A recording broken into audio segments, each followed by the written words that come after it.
After the stalemate of the battle near King's Landing, King Daven Lannister meets with Lord Edmure to discuss his surrender. Lord Edmure refuses, but before Edmure leaves, King Daven tells Edmure that the Crown landlords have taken King's Landing in the name of House Lannister. Edmure disclaims this news and tells him that King's Landing is in Stark hands, and the Crownlanders have mostly declared for the Baratheon king. King Daven tells him that this is old news because he bought the Crownlanders' loyalty, and in the end the Crownlands have always been loyal to House Lannister. King Daven is only tricking the Tullys to weaken their morale and makes sure everyone hears this false news. King Daven promises everyone that if they surrender he will pardon them. Lord Edmure goes back to Reveron and tries to convince his men that Daven is only telling lies. Queen Yara Greyjoy waits for the right moment to start her raid on the north, but waits for the Northmen to cross Moat Cailin.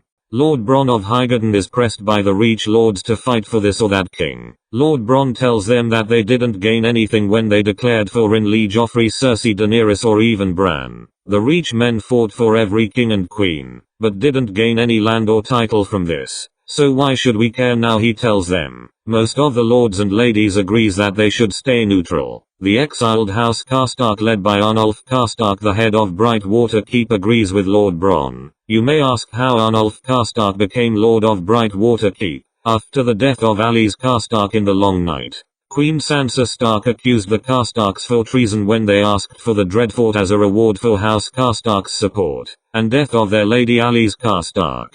Queen Sansa summoned Arnulf and all his sons and grandsons to Winterfell.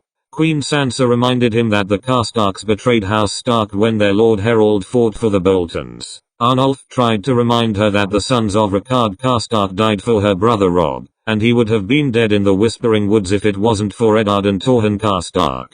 Queen Sansa gets angry, and tells him that once Lord Royce suggested that the last hearth and carhold should be torn down with not a stone left standing, but then the merciful king in the north pardoned them, and I am not making that mistake again. Lord Arnulf Karstark is asked to leave not before long. Queen Sansa tells him because she wouldn't want to be called a kinslayer. Sansa's real reason is that she fears that if House Karstark gets the Dreadfort they would be too powerful, and in the end House Karstark have many male members who could have a claim on Winterfell once she would die. Lord Arnulf and House Karstark are exiled and leaves the north for good. Once a strong and ancient house, the Karstarks are merely a shadow of their former glory. Lord Bronn accepts them with open arms, and gives the Karstarks Brightwater Keep after the extinction of House Tyrell. With this he secures their loyalty, and introduces House Karstark for marriage proposals, with the Reach houses to strengthen his position. Back to our timeline. Lord Royce received the news that he could have won the battle, if he didn't retreat and let Podrick's plan fail. Lord Robin Arryn is not pleased that his men outnumbered the Baratheons but lost so many men. He considered to give the command to another lord, but his council convince him otherwise. The Stormlander lords are irritated that they didn't take the capital, but have respect for their king who managed to act as a real king in his first battle. The 25,000 Dornishmen is a couple of days' march from King Gendry's camp.